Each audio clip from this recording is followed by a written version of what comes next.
All right, I'd like to go ahead and start the Tuesday, October 6th, 2020 Warrenton Board of Aldermen meeting. Before I start, I'd like to invite you to join or video conference in with the Zoom meeting at https://zoom.us/j/9562748-536.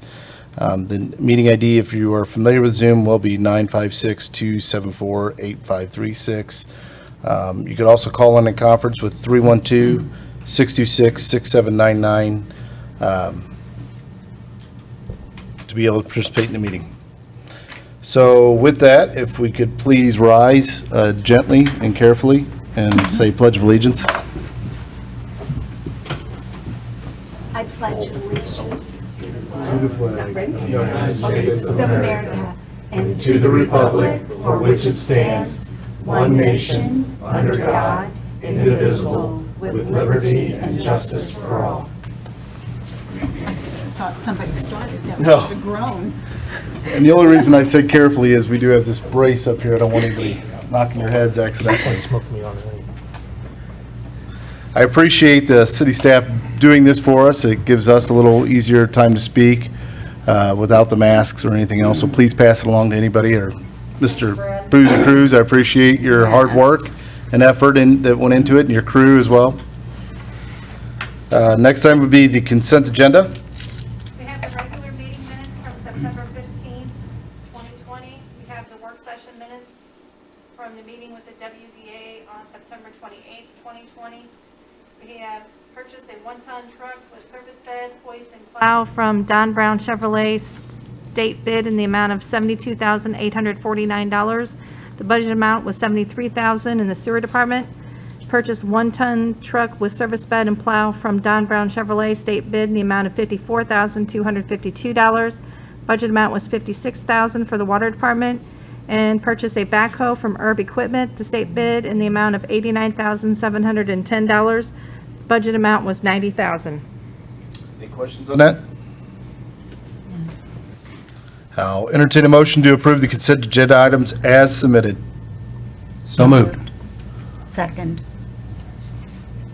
Was it Alderman Deloy, is that correct? And Alderman Dyer? Is that right? Okay. Motion made by Alderman Deloy, second by Alderman Dyer. Roll call vote. Alderman Deloy, Yes. Alderman Schultz, Yes. Alderman Crum, Yes. Alderman Dyer, Yes. Alderman Ock, Yes. Alderman Miller. Yes. Motion passes 6-0.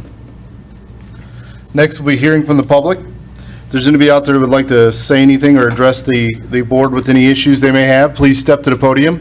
We'll give you 5 minutes to speak. You need to state your name when you get to the podium so we know and I can identify who you are, as well as the people that are watching this at a later date know who you are.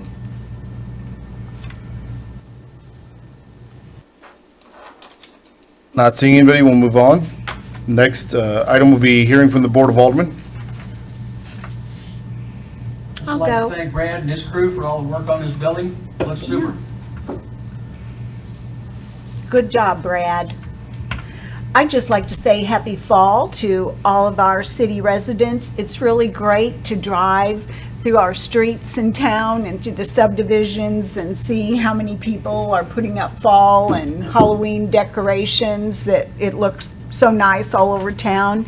And I also want to give a shout out to the Warrenton Downtown Association, who graciously met with us last week to show us some of the things that they have planned for downtown. I think we're going to try to work with them as best we can, and I think downtown Warrenton is going to be someplace that a lot of people decide to come and visit in the future. So that was exciting. It was really nice to see some of the things that they had planned for us. So that's all I have. Productive. I think we at least got a lot from both sides out where we needed to be, and I think it was good for us. Oh, yeah, I think the compromises that everybody's trying to make to see this project come to fruition is just what we need to do. So that was good. Yeah, I'm really excited just to see where this goes Yes, from here. That's what's, yes. So, any more comments? All right. I'll kind of springboard off some of that. It was really good. I think it was productive. But I will reach out and say that, unfortunately, I wouldn't say that we've spiked in numbers, but we have had enough significant incidents that the schools were shut down last week, and I think that put a little bind on a lot of people. But, you know, I've noticed as time goes on, it seems like a lot of people are very patient and dealing with the situation a lot better than what we did at first, and I think people are getting used to it. And I just appreciate the patience that everybody's putting up for not only the city, but the schools, the county, in dealing with situations we may have to deal with that arise. I haven't had too many complaints. Every once in a while you get a one gripe or two gripe, but everybody else has been pretty understanding. And so I appreciate that. I'm sure the board does too. So thank you. And they're starting to put out some recommendations for Halloween. I love to have the kids come trick or treat, so I don't want Halloween ruined, so. But what was the one I saw with the long pipe, 6-foot pipe? You can send the candy down. Like at Big Joel's. They could put their bucket down at the bottom and just get it. I thought it was kind of cool. That's a good idea. I actually want to do that. That's kind of cool. Next item would be the approve the list of records to be destroyed. Does somebody want to speak on that, or no? Pretty self-explanatory. This is just the annual list of records to be destroyed, according to the Secretary of State's guidelines. Are there any questions on that? I'll entertain a motion to approve the list of records to be destroyed. So moved. Second. Motion made by Alderman Schultz, second by Alderman Dyer. Roll call vote. Alderman Schultz, Yes. Alderman Crump, Yes. Alderman Dyer, Yes. Alderman Ock, Yes. Alderman Miller, Yes. Alderman Deloy. Yes. Motion passes 6-0. Next item would be hearing from Adam Pollard with Pollard Properties LLC. Yes, that's fine. You're social distance away, correct? I guess I better make sure. Brenda, that's correct. Okay. Thank you for your time this evening. I'm sure you guys can't really see the slides from here, but I'd like to introduce myself first. My name is Adam Pollard. I'm the day-to-day manager of this family of companies that we've started. I'm a local resident here in Warrenton. Sorry. No, you're fine. Pollard Properties Family of Companies is a family-owned business started here a few years back. Over the past 2 to 3 years, we've redeveloped 108 apartment homes here in Warren County, and as we speak, we're under contract for 24 more units here in Warrenton that most of you are familiar with.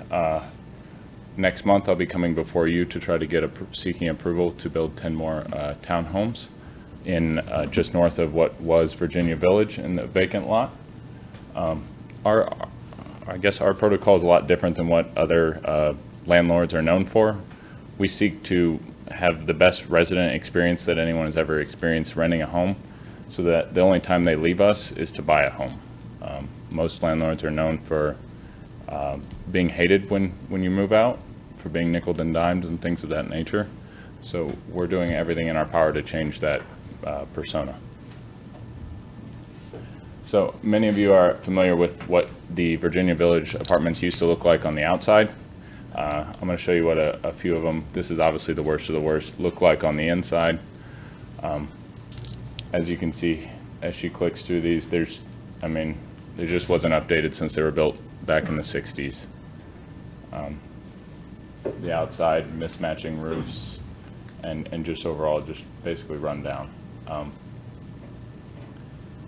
As we finish, we should be done here at the middle end of November. As you can see, some of the finishes, new LTV flooring throughout every single unit, new paint, new appliances, stainless steel appliances, granite countertops, white shaker cabinets, 2 new laundry facilities for the residents that are coin operated. As you can see in that picture right there, the residents, some of the units have an exposed brick wall in between them. On the outside, we replaced a good number of stairs, repainted all the railings, and replaced almost every roof on the property, and what I think did the most difference here is we just re-asphalted every single parking lot and restriped it and put the sign up, and that, in my opinion, made the biggest difference on the outside. We strive, as I said in the beginning, we strive to provide the best quality home at an affordable price. We believe in Warrenton is growing at an exponential rate, and we would like to be on the forefront of that, providing affordable housing, rental housing for those who can't afford to purchase a home in the area. The demand is definitely there, as we've experienced in revamping these apartments. There's a waiting list for just the ones to be finished, to be completed. I know the city's approved the 130 units down the street. I truly believe that there's still more demand for that. The 24 units that we're under contract on right now is the remaining portfolio of Kent Hicks, and we plan to do what we've done here on all 24 of those. Part of this, I just wanted to introduce myself, and before I came for you next month, but also as I'm under contract on these, I found out that Granada Drive Apartments, I'm not sure if many of you are familiar with, that development was done in the 80s, and the streets were never brought up to city code, I assume, and it was never handed off to the city. So right now it's a private drive, and the latest bid was back in 2003, and it was roughly $100,000 to bring it up to city code to be able to hand it off. And it doesn't make business sense for me or for anyone that owns the property on the other side. $100,000 just doesn't make physical sense to spend on the street when the inside and the outside of those buildings need a lot of love themselves and a lot of money. So I met with Guy Gievers out there to see if there's anything possible. He recommended that I come before you and see if there was anything, partnership or anything that we could do together to improve this eyesore. I mean, it's only a year or two away from just being a gravel road with curbs. So I understand it's not something you guys can answer today, but I did want to bring it up. If you have any questions, I'd be happy to answer. I'd just like to say, Adam, what you've done with Virginia Village is amazing. These apartments look great. I mean, you have really made an impact in that whole area, and it's great. And there's so many people that are looking for affordable places to rent and nice places to rent. And it looks like you guys have done a really incredible job. So thank you for coming to our community and doing that. We appreciate that. Can you talk a little bit about the slide that talked about buying ugly homes on blocks? What are you doing about that? That's part of what we're buying. The 24 units that we're on right now, it won't be necessarily homes. It'll be the ugliest. We typically shoot for duplexes. Duplexes are apartments, but the 24 units that we're purchasing right now, I would consider the ugliest on the block. And we're going to turn around just like we've turned around for the apartments here in town. Yeah, I didn't know if you were going into residential areas looking for homes to possibly turn around. Not at this time. Okay. Adam, you have purchased Granada Apartments also, or under contract right now? Yeah, Virginia Village, I mean, over the years, is in my other line of work and years ago as a younger man delivering pizzas, it was scary even walking up the steps. I mean, they were rusting out. So it's it looks spectacular. You guys did a great job. It looks great. Back in 1975, I lived in one of them, and it wasn't nothing like you found it when you bought it. They were new then, pretty new. Yeah. Yeah. So I think with last time, we asked the person to stay in contact with our staff about the road, and to be able to see what we can do, what the parameters of what we can and can't do. I'd probably recommend the same guidance to be able to speak with staff as you did with Guy Gievers and stay in contact with Brandy and Terry, and they'd probably be able to kind of guide you in the path. Would be the person that I contact. I mean, I've been in contact with Guy. He just With Brandy. absolutely. So, I mean, I appreciate you coming in and saying something. I appreciate you bringing it up as well, because it puts it on our mind. Like an open house or something along those lines, but COVID's kind of It's kind of inhibited that. made it tough. I appreciate you guys' time. Thank you. Adam. Thank you very much, Adam. Adam.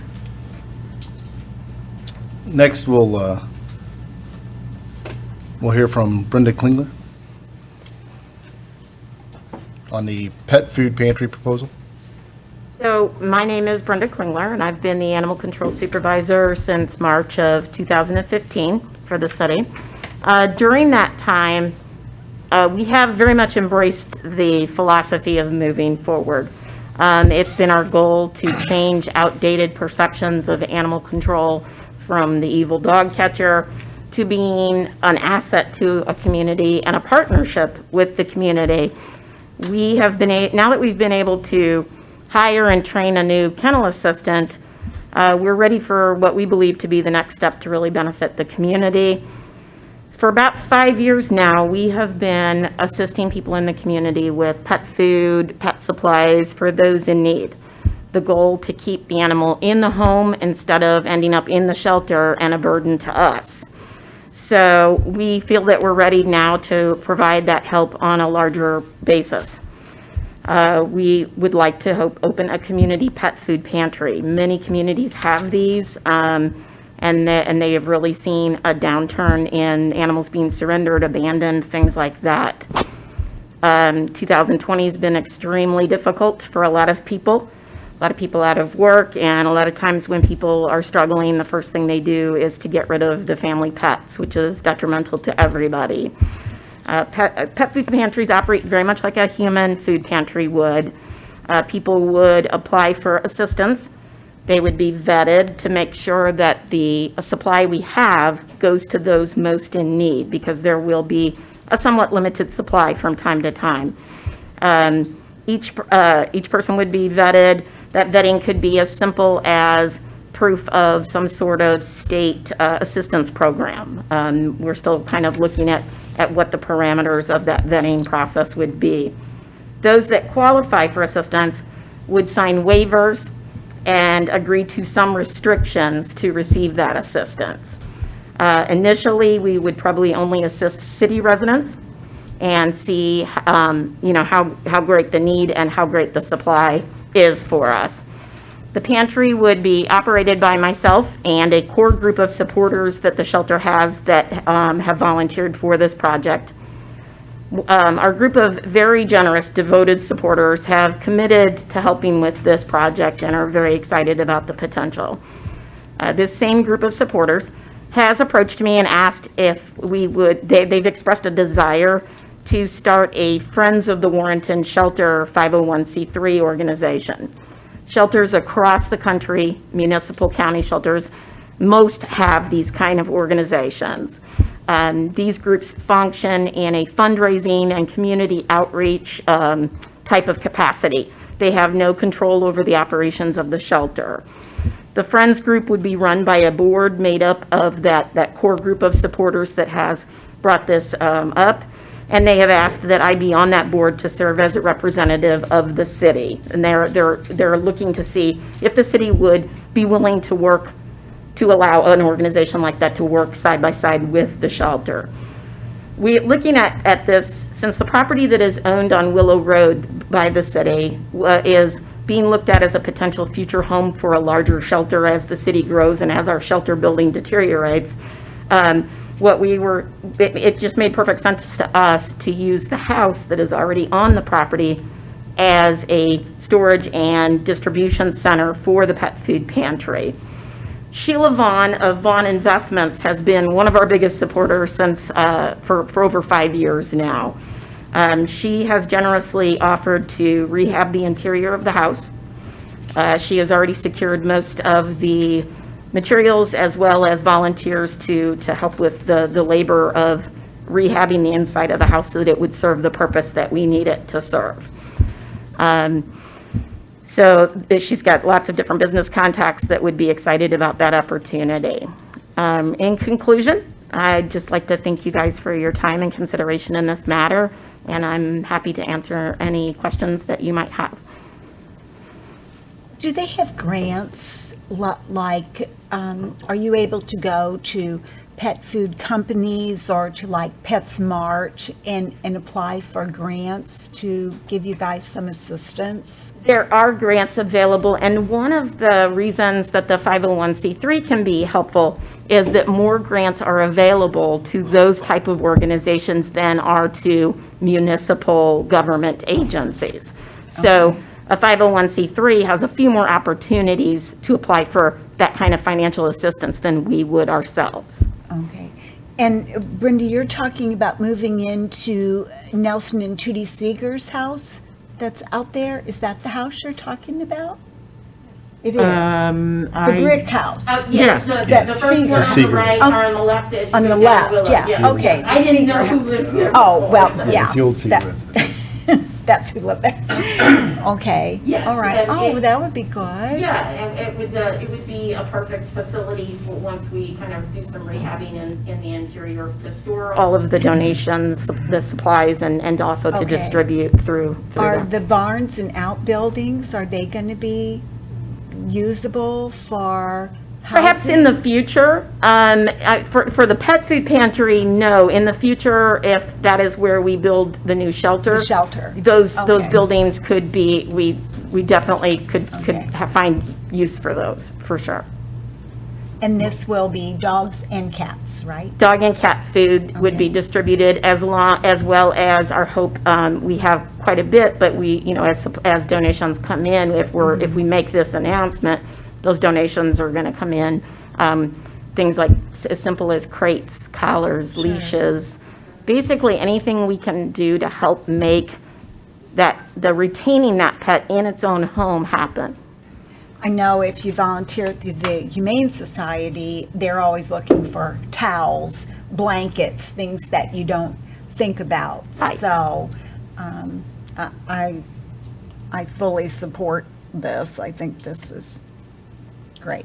So, We were figuring out the other day, based on the most recent statistics, that a safe estimate is that 1,400 pets in the city reside in homes that are at poverty level. So if we can keep them in those homes and not filling up our shelters, it benefits everybody. I would assume that if we're going to have volunteers working on city property, it's going to be under the supervision of the city. Absolutely. We still need to get with City Attorney Gravel and have whatever documents we need to put in place. But we wanted to make sure that the board was in support of this project before we started to undertake all those steps to actually make it happen. Have you seen the considerable uptick in need and folks dropping pets off at the We have city? seen a lot more abandonment cases. We haven't necessarily taken in a tremendous amount more animals than we have in the past. What we are seeing is a lot of animals that we believe are being brought into the city and dumped here because they know that there are resources for them here. So we are seeing a lot of that, and we are getting a lot. I had a lovely lady ask for some assistance the other day, and it was just as simple as her husband had lost his job, and she was working, taking care of a household of 4 with just her salary, and she didn't want to give up her pets, but she was just not able to make it until her next paycheck. Yeah, I have no problem with this, as long as you still have time to take care of my occasional raccoon. that comes Absolutely. over. I will always be there for your raccoon, sir. The reason I asked the question, my daughter is a volunteer at an animal shelter in Troy. And has been for some time. And she relays stories to me of the pets that they take in, and It's tragic. It's a really tragic thing, when people feel completely helpless and resort to that, to dumping them, or we've come in and had them tied to our front door. So, we appreciate the effort you're putting forth. And thank you, sir. I for one, certainly support it.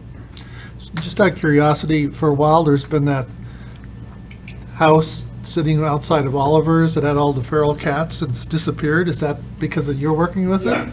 Okay. It was a little bit of a struggle with the feeders to get them, and that's where those perceptions have to be torn down. because the feeders think they're saving them from us, and what they're not doing is getting them fixed, relocated to a safer place and so it took some work with contacting those people and saying, look, let us do our job so that, and all of those cats were relocated to a farm in Illinois. I did catch 2 more out there the other day, so we are continuing to stay on top of it. Good. Yeah. What will your hours of operation be? We would initially probably do a once a month distribution date, probably on a Sunday, which is, so that we could, a lot of people have that day off. And we would set up, say a 4-hour time period where people would come to pick up their food during that time period. And then I guess we would really kind of see how it goes and how great the need is and decide from there. Good, thank you. Any other comments? Well, before we do this, I'm going to say, Brenda, I've received tremendous amount of compliments on the work you've done within our city since you've come in this position, and I'm very thankful for it. Any complaints I've gotten after a little dissecting, it's usually because they just didn't like the answer you gave them, which was within what our requirements and our ordinances say. So hats off to you for what you've turned around and done. I mean, not that it was any horrible, but you've added a lot of care to even on the Facebook site and doing everything else, and I appreciate that. So I'll entertain a motion to proceed with the implementation of the pet food pantry. I moved. Second. Motion made by Alderman Miller, seconded by Alderman Crump. Roll call vote. Alderman Crump, Yes. Alderman Dyer, Yes. Alderman Ock, Yes. Alderman Miller, Yes. Alderman Deloy, Yes. Alderman Schultz, Yes. Passes 6-0. Next, we'll hear from City Administrator Terry Thorne. My first item for you this evening is a policy on public hearings and public comments. We recently experienced a large volume of public for the public hearing at one of our meetings. And at the end, there was a question asked by one of the gentlemen who was present in regard to a future meeting. And it was very obvious that we didn't have a clear direction among all of us, that we understood what the practice would be at future meetings and how it's handled, especially outside of the state required public hearings. So what this policy does is to create that written document that can be provided so that we all do have a clear direction on when there will be public hearings and when there will be public comments. In essence, what it does is, in the event that a public hearing, a formal public hearing is not required, there would still be a public comment section allowed for that specific topic. So that for every action that would come in front of either Planning and Zoning or the Board of Aldermen for approval related to Planning and Zoning, that there would always be a time set aside to hear from the public and take their comments, whether it was required or not. It follows basically the same direction that we had at the last public hearing, so that for public hearings, it would be the applicant first speaking for 10 minutes to present the project. Then each of the individuals from the public would be given 5 minutes with a 30-second time period to conclude their thoughts at the end of that. And then the applicant at the end of all the public comments would be given 5 minutes to respond to any of the questions that they could answer quickly at the end of that, to get those questions answered. Then at the time that, so all the public comments would be taken, so they're part of that formal public record. Then when we got to the agenda item for that particular action on the agenda for that meeting, the board would then make their comments related to that particular project and action. And the speakers would not be brought back that would be outside that original public hearing, so as to keep all the public comments within the formal public hearing. And City Attorney Gravel can probably expand on that because I didn't fully understand the difference in the two. So he made that clear for me so that we wrote this policy according to how that needs to be handled. And I'll just add, you don't want someone that makes a good comment to come up and make a comment during the meeting and not make it part of the public record. That is really the record on which, their opportunity to speak and be heard is what the court would review. So, I thought the public hearing was great with the volume of speakers. However, there were people that I think made some good comments that were not part of the public record. And I think that if we clearly delineate this, we can make sure all that is captured and it's fair to everybody with regards to the city's zoning decision-making processes where we do public hearings. How do we handle, though, in the discussion part after the public hearing, where we may have comments back and forth among us, and we need a point of clarification that only the applicant can provide? Is it fair to ask that applicant a specific question, or does this prohibit that from being done? No, absolutely, you can ask the applicant the question, and you can get that question answered. Our hope is also that we start getting our representatives of zoning to come in and do an actual presentation during the public hearing to really explain to the public what their project is, to then listen to the public and then answer those questions, which I think hopefully will reduce that feverish writing that you guys are doing to write down the questions of the public.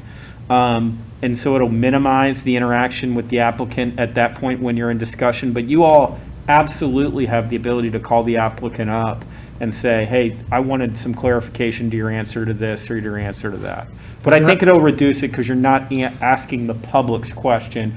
The idea is they'll present, ask questions, and then the applicant will have an opportunity to come back and answer. Is the applicant the only one who'd be eligible to be asked to come up by the board? No, I think you could have anybody, if you wanted to be asked to come up and speak to the board. Obviously, this is a policy. You guys can call an audible at any time. What we're trying to do is train this so that as much information that should be contained in the public hearing record is contained in the record. So that on a judicial review or some type of litigation, we have that captured for the judicial review. Because, and to your point, Alderman Ock, my hope is that that gets done in the public hearing, because you may get an answer that changes your mind, and it may be something that is not part of the public hearing record. And I really just want to funnel that down to very few specific situations. So, Counselor, the only thing I didn't see in this, and maybe I missed it, and it could very well be, if there's vulgarity, obscenities, or anything else, and I get the heckling part, it does not have in there anywhere where we can, or the person guiding it, such as the president, myself, can ask somebody to either be removed or step down from speaking if those are being used or thrown around in an inappropriate structure of the Well, I think meeting. one of the things we talked about, if you adopt this, is putting together like a little reminder thing when we open a public hearing. So there's kind of like a set thing that mentions that. And at that point, these can be tense hearings. Sure I they don't can. want it to be something that is an escalating situation. Sure. I want somebody to say, well, if I don't do this or if I speak, I'm going to get removed. I mean, I have the utmost confidence that when a behavior gets disruptive, Mayor, you're going to deal with the situation. I'm sure I will. I just didn't know if so- it needs to be in the structure of the ordinance or not. Well, the problem is, I don't want to put you guys in a box For where the you freedom feel of like you speech have to issue. follow the structure when somebody's being overtly disruptive or disrespectful, and you're just like, look, I'm going to ask that you be removed because you're not following the rules. And where maybe the tensions are high and some of the discussion and the voices are getting elevated, but they're making progress, I think that is within the presiding officer's sound discretion to make that call. After you give them a warning, obviously, and say, look, if it happens again, I'm going to ask that you be removed. I'm going to ask that you sit down, not say anything else, and at that point, I'm going to ask that you be removed. I don't want to take the management of the stress level out of the board and the presiding officer's discretion, because I think you got to feel the situation, and I don't want to box one way or another in to say, well, I already warned him, now he's not leaving. You know, you can have a little flexibility in those situations, because sometime in the tensest moments, things get worked out. So I fully understand what you're saying. The only reason I bring that up isn't because of the sunny side. I think it was about a month and a half ago, we had a gentleman come up, and I believe he threw some obscenities out at one point, and which we had already warned and said something about. It just, you know, I get the tense moments, but we all have to stay professional. So I think this is a good structure. Well, how does this work in a public session? So everybody gets 5 minutes, but on the last public hearing, there was a lot of people here. Several people stood up and wanted to come to the podium a second time, and you allowed them to come to the podium a second time. Is that discretion still allowed within what the mayor can do, or is this? I would tell you, in my experience doing zoning public hearings, getting people a second bite at the apple retreads the same things again, because let's say, for example, you do the 10, the public speaks, the applicant responds and does his best to answer the questions. That burden is really on the applicant to answer those questions. And then somebody says, well, I want to respond to that. Then we're going to get in this back and forth where, well, now the applicant, you know, so the idea is you get 5 minutes. You cannot allocate your 5 minutes to Brad Boozy Cruz. You have 5 minutes. You have 5 minutes to speak. That's your opportunity. And if you can't finish it in the 5 minutes, we have the 30-second extension. Obviously, there's discretion as well as far as cutting them off at the 30 seconds. But no, Alderman Ock, the idea is not to give them a second opportunity at 5 minutes, because I think as we get in, I mean, obviously, as Mr. Pollard recognized, you know, we're on the verge of I think, a large growth period. And as these come along, you know, these will become very difficult public hearings to manage depending on the project. So our recommendation, we spent a lot of time talking about this as staff, is to really keep it at 5 and give them one bite at the apple. Because the other thing I'll say, Alderman Ock, every single zoning project, unlike what we have, one extra public hearing that is required, then is what required by state statute. So the first thing I do when we do these public hearings at the Board of Aldermen level is I ask that the prior comments and the prior record from the public hearing be a part of this. So they do technically get 2 5-minute periods to respond. The back and forth is the difficulty to manage. And I find in my experience that having really black and white strict rules with some discretion and flexibility is just the best way to operate. Can we talk about adoption of this? Because when I was reading the Missouri Code 89.050, does there have to be a public hearing to adopt this? No. No. This is purely a policy for how public hearings are conducted. Okay. And it does cut down on a lot of the questions. If you have a black and white, you can hand somebody, they can read, understand, rather than just trying to explain it due to interpretation issues. It's just so much easier to be able to hand it to somebody. And Should we be requiring more of the applicant? Absolutely. Than what they're presenting? Because I think Absolutely. sometimes, when you see these situations, a lot of the fear or anger becomes because they don't have enough knowledge of what's being proposed. So if there's some way we can kind of coach the applicant by saying, you need to provide this and this and this and this, I think that would also be helpful, because it would kind of hopefully help the situation. Yeah, I'll just say this, Alderman Ock. We've already discussed and are trying to do that. For example, we had one of our local engineers who does a lot of these, came up and presented a subdivision at last public hearing, and based on this and kind of recent experience, one of the things, we said was, you need to have some answers to the covenants and restrictions, long-term maintenance, because, it's not required to submit it, but it sure as heck makes it easier when they come in prepared at the public hearing and have that information available. And I had a follow-up conversation with that engineer saying, stormwater is always going to be a question. You need to present on your stormwater. That is probably one of the biggest things we've seen recently. Access is going to be a question. It's, we want to have some type of information on access. So I think we'll continue to build that. It's not what we've traditionally done, but it's been 17 years since we've been in a growth cycle that I believe we're beginning to start on. I think most of the questions we get from the public really deal with the impact of the project onto their property and their personal lives.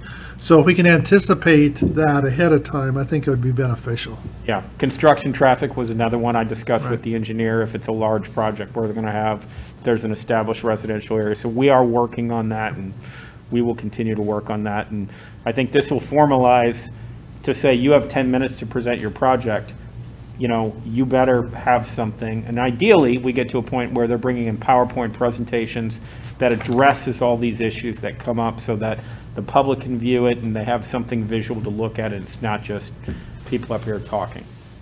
Yeah, I agree. I don't think we had enough assistance last time, perhaps from the engineer and even the property owner. Their time speaking was very short, and I know it was an extremely long meeting, but I think it would have been nice had they spent just a little more time discussing the project.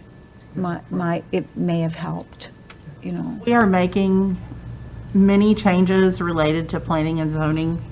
When you see the report that Brandy will send out related to the different zoning issues that are on the next board agenda, if you pay attention to that report, the first thing you'll notice is that there are many more things addressed specifically than you've ever seen in the past. So we're trying to work toward making sure that everything that you're getting before you consider the project is thorough, that everything's been looked at, it's well explained, and we're providing that as well to the applicant after we've had the package looked at so that they know exactly where it stands and how it meets our code and all those things. So Yeah. you should see major improvements very Good. quickly moving Yeah, forward. I think one thing that's been really helpful, at least to me, is having staff comments be part of the documentation we receive ahead of time. So it kind of allows you to have some time to kind of process through what issues might be, or how staff would see something different than somebody sitting up here. So that's very helpful so far. Right. Good. Anybody else have comments or questions? I'll entertain a motion to approve the policy on public hearings. So moved. Second. Motion made by Alderman Ock, seconded by Alderman Dyer. Roll call vote.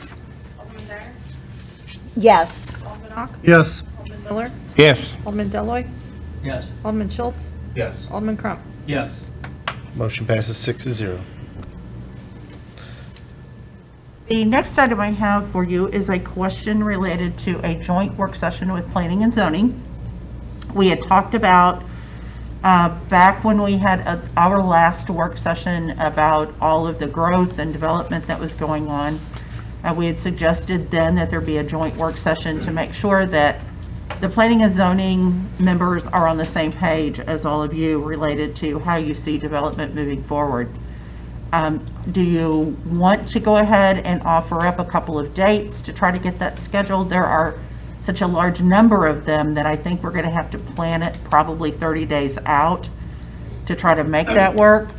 So maybe somewhere toward the end of October might be an option that we could at least put out there to see if we can get it put together.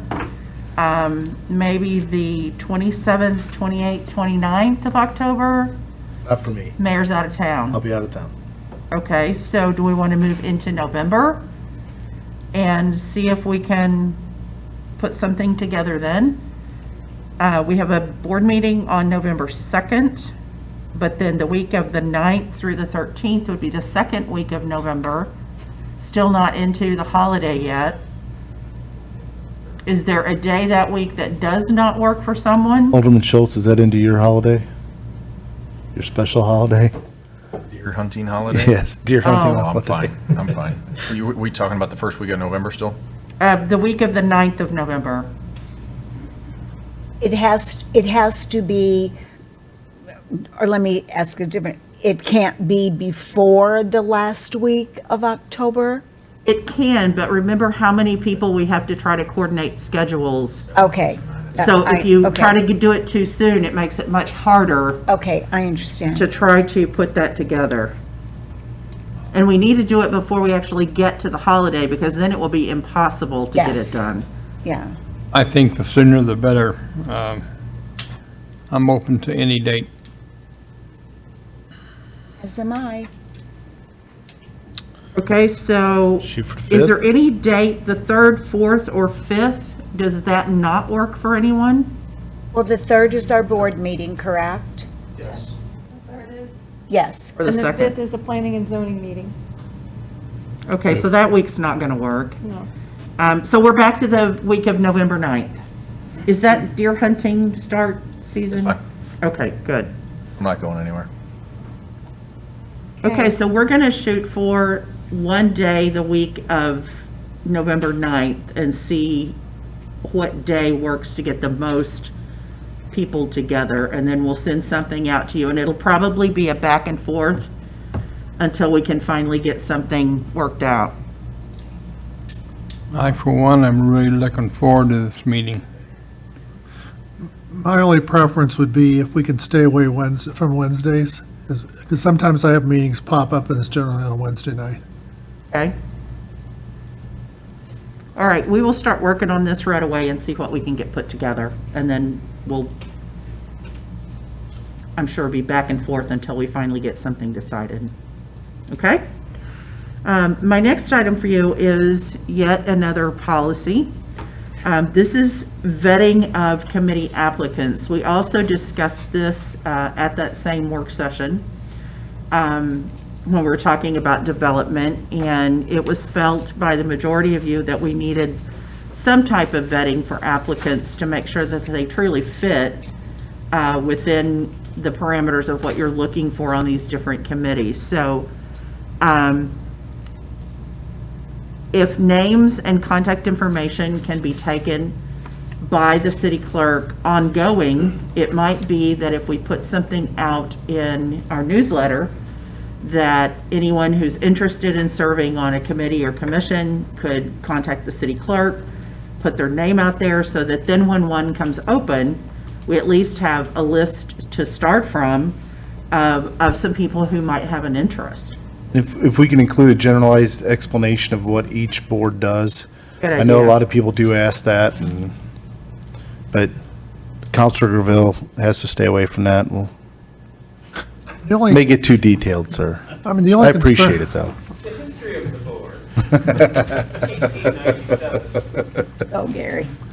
the only concern I had about this was, you know, to have 3 board members get together, plus the chair of the committee, plus the other person. It seems like that's a lot of calendar coordinating for that much. I mean, if you can handle it, that's fine, but it just seems like that's a lot of people to juggle for the interview.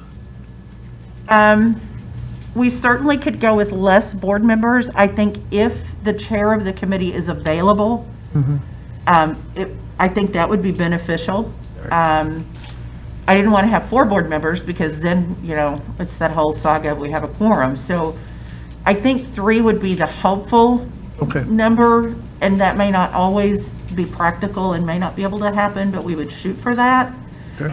But I think we would be happy if we could get a couple of board members and the chair of the committee to be involved in that. And what we would do is have a pre-prepared list of questions so that it's the same thing we do with applicants for city positions, so that you're asking the same question of every applicant for a particular group or commission. And then those people participating could certainly add other questions, but I think starting with a list of predetermined questions related to those particular committees would be the way to get the discussion started and to start with that. So Makes sense. if this is what we want to do, then we will start working on those questions, put those together, get those to you for review, so that we've got that all set up and ready when we actually start to put the process in place. Sounds good to me. Any other questions or comments on that? I guess we'll be seeking approval or entertaining motion to approve the committee applicant vetting process or policy. I move. Second. Motion made by Alderman Miller, seconded by Alderman Dyer. Roll call vote. Alderman Ock? Yes. Alderman Miller? Yes. Alderman Deloy, Yes. Alderman Schultz? Yes. Alderman Crump? Yes. Alderman Dyer? Yes. Motion passes 6-0. And then lastly, I just have for you an explanation of the ordinance that's on later on in the evening. Just a reminder that we had talked about adding to our subdivision requirements, adding a parking lane on both sides of the street so that we can try to, without creating wider streets, to still be able to make sure that emergency services can get down those streets in those big vehicles for ambulance and the fire department, as well as our trucks if they need be. So this implements that requirement to have a 7-foot parking lane from the back of the curb out on the street, signified by a solid white line painted. Also that a certain kind of paint, which is what Public Works gave us the specs for, the same paint that they use when they're painting on the street for traffic designation. And that has to be approved when it's completed by the Public Works Director or whoever he designates from that department. And then in a different section of the code, under the traffic code section, is where we've added the ability to enforce the parking for the police department for someone who is in violation.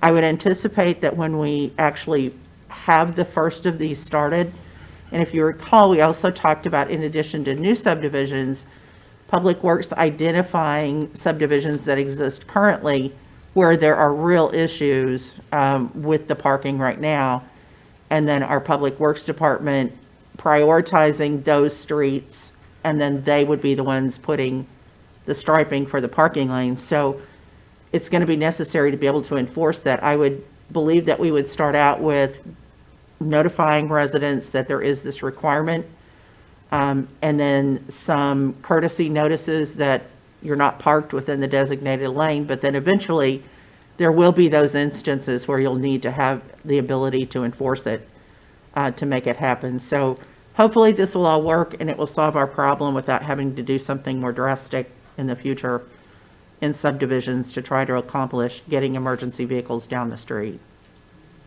So there is an ordinance on this evening that accomplishes this. And that's all I have for you this evening. Thank you. Any other questions for Terry? Thank you. Next, we'll hear from Director of Operations, Brandy Walters. Good evening. I wanted to start out with the update on the tow truck on Thurman. So that was carried over from the last meeting. We went back and looked at the minutes from previous meetings. It looks like back on July, we didn't change code. We just let you guys know that we were going to start enforcing that code, which was the parking and driving on the streets. And then in August, Mr. Diekman was here and addressed you guys, and it was left at Mr. Diekman. You guys suggested that he find somewhere else to go to park his truck in the meantime, because he couldn't take it to his residence. So that's where we were at from that. So just so you know, I went ahead and emailed Mr. Diekman after the meeting, along with his supervisor at Skyline, and let them know that where you guys stood from these meetings. And at first, he replied and said he wasn't parking on the street, so that didn't really apply to him. However, I explained to him he had to drive on the streets to get where he was parking. And it came back from his supervisor. He said, "Thank you, everything is good." So I'm guessing that he's leaving it where it's at. Have we resurfaced Thurman Street? Were you working on that? I know that we have money budgeted I to thought- do work on Thurman. I can't say whether they've started that or not. I think I drove by the other day and it looked like it was framed out with 2x4s and gravel, so it looked like something was being done. I can find that out and email and let you know, but I don't have the answer as I sit here. Oh, he is? Well, let's Guy- ask him. Guy's on Zoom. Guy, can you unmute and answer that question? Sorry, he's trying to unmute. Wake up, Guy. There he is.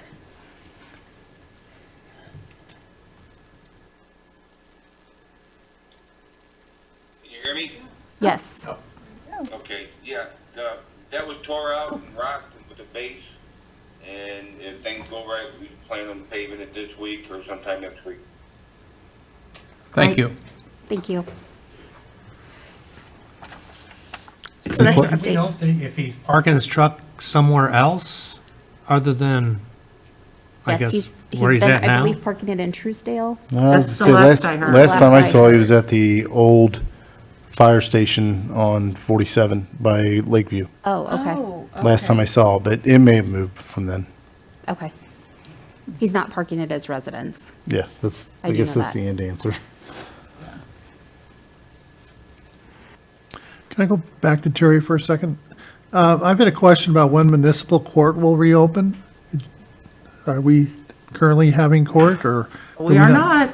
not. We're being very creative. The judge has implemented some Zoom ability for defendants to appear before the judge via Zoom or with their attorneys, but until the Missouri Supreme Court, we follow their guidelines, and their guidelines are very specific about when you can move from one stage to the next. And we are in with 2 other counties, Chris, correct? Yes, the 12th Circuit, we basically are subject, the municipal courts are subject to whatever rules the 12th Circuit does. So once the courthouse across the street opens, then we will gradually be allowed to reopen as well, so. but And there we have are to be no increase in cases for a Yes. certain period of time before they will let us move to the next phase. So I will be shocked if by the end of the year, we're actually having court in person. But So- we're doing everything we can to try to move things along and still stay within the framework of the directive. So Sorry, I one got you off point, track, Brandy, but That's somebody okay. asked me the question I knew I was going to forget That's before the okay. evening's over. I do want to make a correction to Terry's statement. It's WebEx, not Zoom. Oh, sorry. so, but at one point, Missouri Supreme Court did go ahead and step forward, but due to the spike in certain areas within the 12th Circuit and within the state of Missouri, they drew back and took one step back. But just for further knowledge, when council brought up the 12th Circuit, that encompasses Audrain County, Montgomery County, and Warren County. That would I be the couldn't remember circuit. the other. Thank you, Mayor. The next thing Questions that I in have regards for to you, that? oh, sorry. No, it's all right, go ahead. The next thing that I have for you tonight is the tourism meeting. The tourism met on September 22nd and would like to make the following recommendations.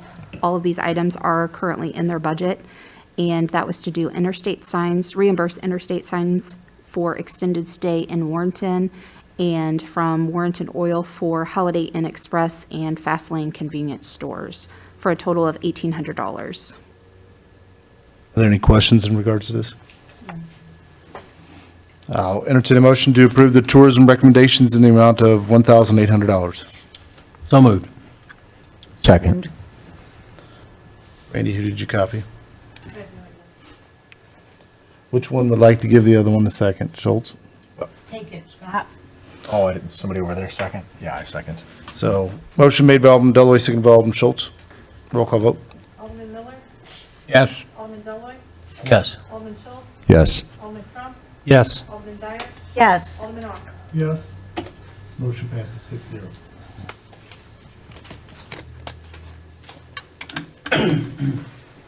Thank you. That's all I have. Thank you. Next, we're from Finance Officer Dana Palaska. Maybe. She's on Zoom. Dana, are you on there? All right, just in the beginning of the meeting, we had to ask to be, we're thankful for all the patience that is given, so. Can you hear me? Yes. Yes. Okay, good evening. You have before you a list of claims for your approval. Claims totaling $852,623.53. Were there any questions related to that list of claims? Not seeing any, Dana. So I'll entertain a motion to approve the accounts payable in the amount of $852,623.53. So moved. Second. Motion made by Alderman Schultz. Is that who you have, Melody? Because I think I heard two voices. And seconded by Alderman Dyer. Roll call vote. Alderman Deloy, Yes. Alderman Schultz, Yes. Alderman Crump, Yes. Alderman Dyer, Yes. Alderman Ock, Yes. Alderman Miller. Yes. Motion passes 6-0.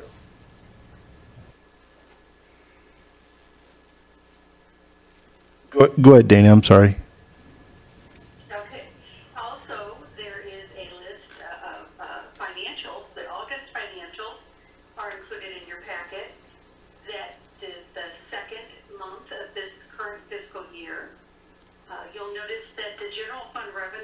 are 43,000 above budget, primarily related to sales tax, which is in the general fund, 78,000 above budget.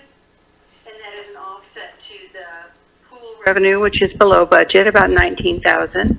And the police fines, we talked about court not being in session, and 31,000 below budget there. In the general fund, the operating expenses are about 180,000 below budget.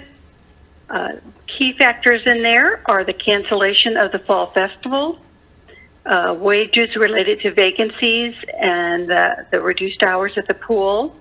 The rest are really just timing issues with fuel and supplies and items that haven't been spent year to date yet. In the water and sewer fund, you'll notice revenues are 20,000 below budget in total. Connection fees were down slightly in July, back up in August, so it was just a timing issue there. Operating expenses in the water and sewer fund, 44,000 below budget. Again, really just material supplies and repairs that have not yet been spent this year. Were there any other questions on those August financials? Yeah, I was wondering if you have a feel for why sales tax revenue may be so high. Is it because of timing, or is we think that our revenues are just high? I apologize because I'm struggling to hear clearly. Could I ask you to repeat that question? Yeah, I was just kind of curious if you had some kind of feeling for why sales tax revenues are high. Is it a timing issue with the state, or is it we just feel like revenues within the city are that high? Certainly. So we were very conservative when we budgeted revenues this year with all that was going on at the time we were putting the budget together. You know, it was really the peak of the COVID concerns, and we didn't know how things were going to go. And what we've seen is, a steady, consistent sales tax revenue, just slightly above budget there, and we seem to be consistent. We haven't seen that downturn that other cities have seen with, sales in areas like big clothing stores or something like that. You know, we have the kind of stores, and we have a new store in town, and they are items that are essential for people.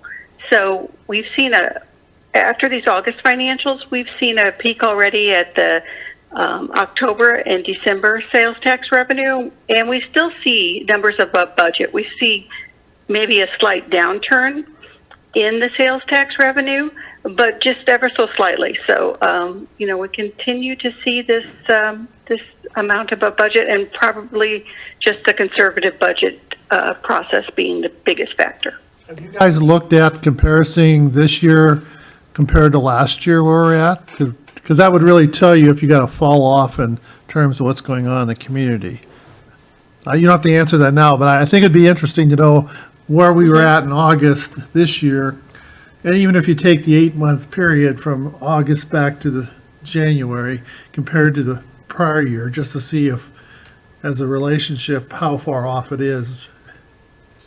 I actually looked today at, go ahead. Dana had given me, because we just got the October payments. So I looked today at those, and what I see is that the big increase that we saw during the time that people were not traveling out of our city, they were buying necessities in abundance at the local stores. We're not seeing that level of sales currently. So there is definitely a decline, not a decline that puts us below budget, certainly, but certainly much closer to budget. We will not continue to see this 19% above budget as the year goes on, unless something drastic happens. So do you think we're close to where we were last year at the same time, or do you think we're actually literally down? I mean, No, I realize think you we're- budget down, but are we literally I down? think we had those few months there during the height of shopping when people were at home, that we were above budget and above where we were last year Okay. because of the opening of the new store.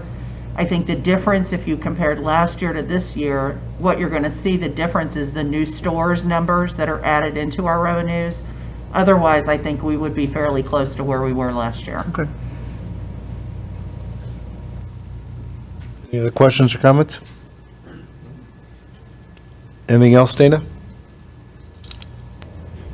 No, nothing. Thank you very much. Mhm. Next, we'll hear from Aquatics Director Lisa Kramer.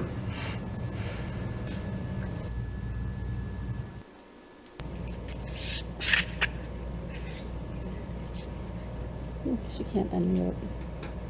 You unmute her. Hello. Oh, there she is. Good evening. Evening.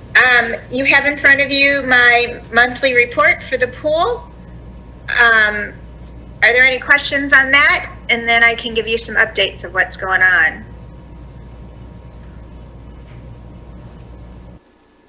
So we have opened up the changing rooms at the pool so that people can now not leave the building wet and can change their clothes, although the showers are still blocked off due to social distancing issues with having people waiting for the showers. We don't foresee those opening until situations get better. Tomorrow we are having an open house in partnership with United Healthcare for seniors to come look at the pool and understand what Renew Active is all about. So hopefully we'll get new memberships with that. And then next month on Veterans Day, we are having a parking lot bingo for seniors. It's free of charge and seniors can come and stay in their car or set up like a tailgate and do bingo for prizes that United Healthcare is also sponsoring. Other than that, we're staying with a 20-person maximum at the pool in the mornings, and in the afternoons with reservations, members can bring guests to the pool, and we've been seeing pretty consistent numbers in the mornings, and afternoons are getting a little more busy, although with school being in session now, we're not as busy, obviously, as we were this summer. Does anybody have any questions? There's a pretty steady increase in the special program passes. You know, I mean, it's consistently gone up from May. So is that primarily within senior programs, or is that a little bit a mix of everything? The only programs that we're offering right now are water fit classes, and we are adding classes as the months have gone by. So we started when we reopened with just one class at 8 o'clock in the morning, 3 days a week. We've now expanded that to 5 days a week. We now have 9 o'clock classes 4 days a week and a 10 o'clock class 2 days a week. So we are increasing what classes we're offering, which is bringing in more people. Do you think our people are coming in because of Facebook advertising, word of mouth, or what do you attribute the interest to, or do you know? I'd like to think that it's word of mouth and Facebook. We haven't really been asking how people hear from us. I'm honestly still surprised.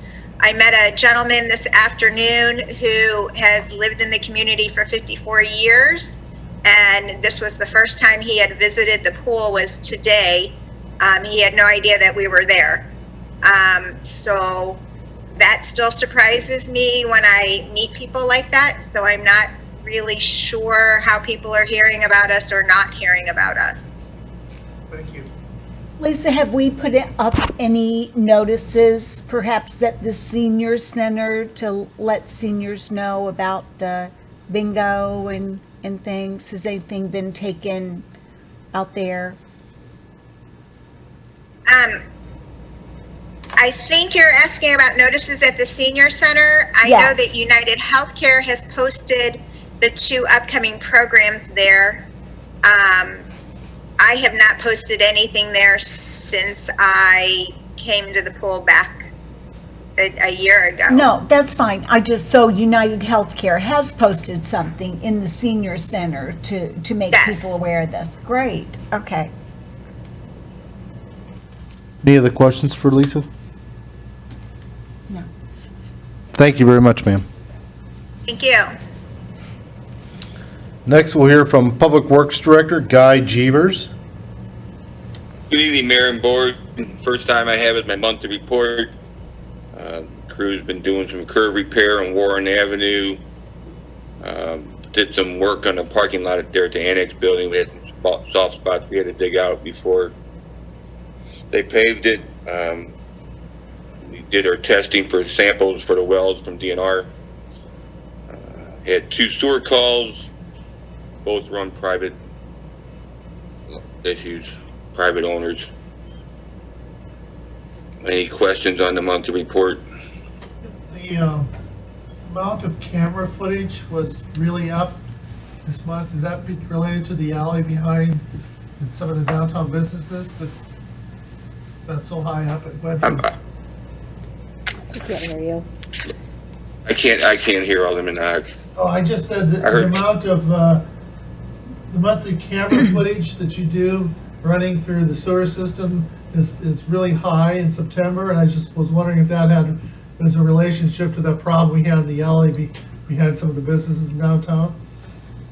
Yes, usually if we have an issue and we can't get through the blockage, then we'll get the camera out. But that was a big part of all that camera work, was at that alley back and forth. Any other questions on the monthly report? Okay. Next item I have is it's a change order for Pace Construction for Roosevelt Avenue stormwater. The concrete and asphalt work came in over quantity, and the change order came in at $19,030, and we had some deducts of underrides that we had, and so the total would be $15,270. So what they did needed to be done, the extra concrete. It was just when we started tearing it up and going back and making it look nice, that took the extra concrete and asphalt work. We did check the quantities in-house, and it's all accurate.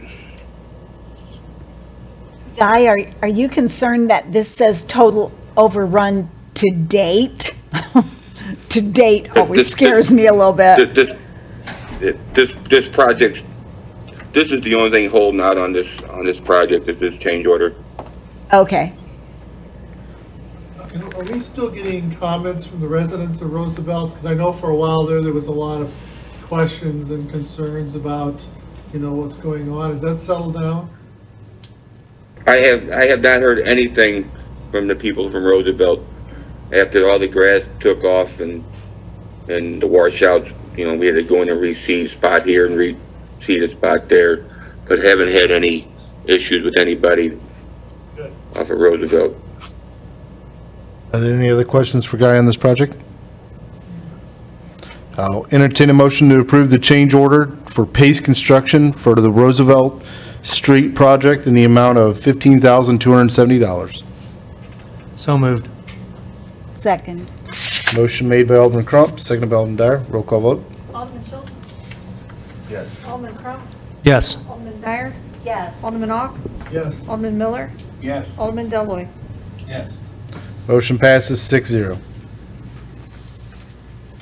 Thank you, Guy. Thank you. Next, we'll hear from Chief of Police Larry Ellard. Good evening. I just have one item, and that's for you to approve the signing of the intergovernmental cooperative agreement for the Warren County Communications Project. That would be formalizing your vote to use the CARES money for the radio project. Any questions on this? I'll entertain a motion to approve the mayor signing the intergovernmental cooperative agreement for the Warren County Communications Project. So moved. Second. I'll rely on you, Brandy, Melody. If nobody's offended, I'll take Crump. Is that okay? So a motion was made by Alderman Miller, seconded by Alderman Crump. Roll call vote. Alderman Crump? Yes. Alderman Dyer? Yes. Alderman Ock? No. Alderman Miller? Yes. Alderman Deloy. No. Alderman Schultz? Yes. Motion passes 4-2. Thank you, that's all I have. Thank you. Bills to ordinance. I'll entertain the first reading of bill number 47-2020. So moved. Second. Motion made by Alderman Schultz, seconded by Alderman Deloy. An ordinance authorizing execution of a contract with the Greville Law Firm LLC in the city of Warrenton, Missouri for legal services. Did somebody vet this law firm? Several of us Oh, did. okay, I just want to make sure. Maybe reluctantly, but we did. I know, why do they always pick on you, Counselor? Why? I deserve it. We all know it. I can accept it. He may have, As long as you're admitting on the record, we're good, so. he may have been vetted, but it's been years ago. I'll entertain a motion for the second reading and passage of bill number 47-2020. So moved. Second. Motion made by Alderman Crump, seconded by Alderman Dyer. An ordinance authorizing execution of a contract with the Greville Law Firm LLC in the city of Warrenton, Missouri for legal services. Roll call vote. Alderman Dyer. Yes. Alderman Ock. Yes. Alderman Miller.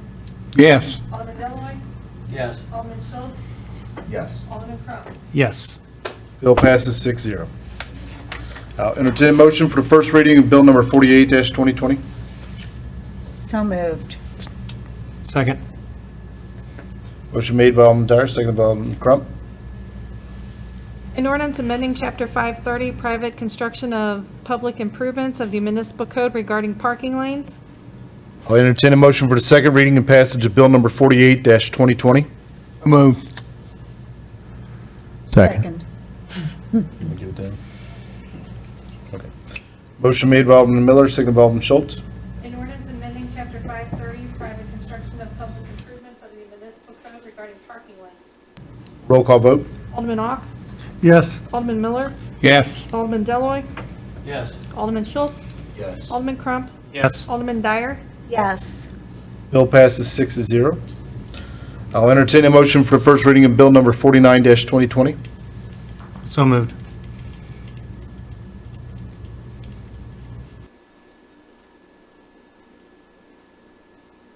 Second. I think everybody's getting nervous about saying somebody. Motion made by Alderman Crump, seconded by Alderman Dyer. An ordinance amending Chapter 355, stopping, standing, or parking prohibited in specified places by adding Section 355.155 parking lanes. I'll entertain a motion for the second reading and passage of bill number 49-2020. So moved. Who'd you get on that first one? Gary Miller and Cheryl. Can we do that for a second? We'll take it for Alderman Miller for the motion and second by Alderman Dyer. An ordinance amending Chapter 355, stopping, standing, or parking prohibited in specified lanes by adding Section 355.155 parking lanes. Roll call vote. Alderman Miller. Yes. Alderman Deloy, Yes. Alderman Schultz. Yes. Alderman Crump.